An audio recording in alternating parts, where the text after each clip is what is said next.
Was this the real Princess Jasmine? Many people believe Princess Jasmine in Aladdin's story was based upon this ancient tale, with similarities down to the talking parrot. Rani Padmini was a 13th, 14th century Rani, meaning queen, of the Mewar kingdom, present-day India. Padmini spent her life under the care of her parents. Padmini had a talking parrot named Hiramani. Her father arranged a swayamvara, a type of marriage mentioned in Hindu mythology, where a woman chose a man as her husband from a group of suitors. Swaya in Sanskrit means self, and vara means groom. He wanted to wed his beautiful daughter to an able man and invited all the Hindu kings and Rajputs request to marry her by showing their eligibility. King Rawal Ratan Singh of Chittor, hearing of Padmini's attributes, went to the Swayamvara regardless of having multiple wives. There, he won her hand by defeating another eligible king, Malkan Singh. He returned to Chittor with his beautiful queen, Padmini. In the 12th and 13th centuries, the Sultanate of Delhi, set up by Muslim Turkic nomadic invaders, was growing in power. The sultans made repeated attacks on Mewar. It is famously said and believed that Aladdin Khilji attacked Chittorgarh to have Maharani Padmini all for himself. This story is based on the poem Padmavat by Malik Muhammad Jayasi, written in Awadhi in 1540. However, some historians do not agree with this story and claim it to be a legend or a famous folklore. In 1302-03 CE, Chittor was under the rule of Rajput King Rawal Ratan Singh, a brave and noble warrior and also a patron of arts. He had many skilled and talented artists in his court, one of whom was a musician named Raghav Chetan. But what people did not know was that Raghav Chetan was also a practitioner of magic and spells. He used this hidden talent to defeat his rivals. Unfortunately, he was caught red-handed while practicing magic, which greatly displeased the king. Raghav Chetan was thus banished from the kingdom after he was publicly humiliated when forced to sit on a donkey with black paint on his face and ride around the capital.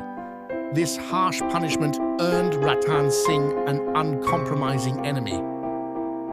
Sulking after his humiliation, Raghav Chetan went to Delhi with the aim of trying to incite the Sultan of Delhi, Aladdin Khilji, with a reason to attack Chittor.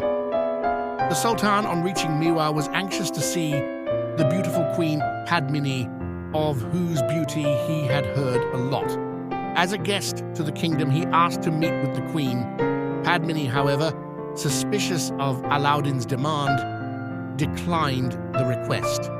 King Ratan Singh then tried to talk his queen into agreeing, for he knew of the strength and might of the Delhi Sultanate and the Khilji dynasty. Padmini then put a condition that Aladdin should see only her reflection, that too in the presence of her husband, herself accompanied by 100 female servants. When the Sultan of Delhi saw her, he was so smitten by her beauty that he wanted Padmini for himself. He thus decided to attack Chittorgarh. He believed that if he killed the king, he could have his queen. The Rajputs fought valiantly in the battle, but lost. Aladdin Khilji, all triumphant when reached the fort, was shocked.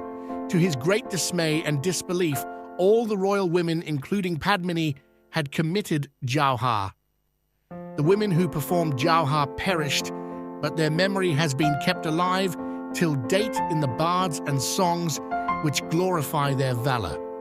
To protect their self-respect and honor, they jumped into the fire pyre. To these women, death by Jauhar was better than the security and luxury of inglorious captivity.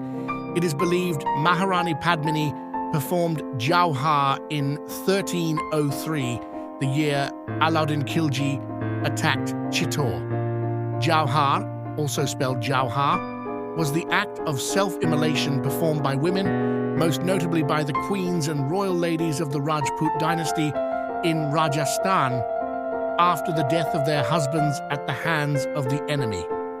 These self-immolation practices were to save oneself from being taken as a mistress or slave, sex slaves in case of invaders, by the victor, which was not acceptable to the Rajputana queens, for it symbolized the giving up of their self-respect and pride, which was of utmost importance to the Rajputs. So, what do you believe? Please leave a comment down below, like, and subscribe for more content.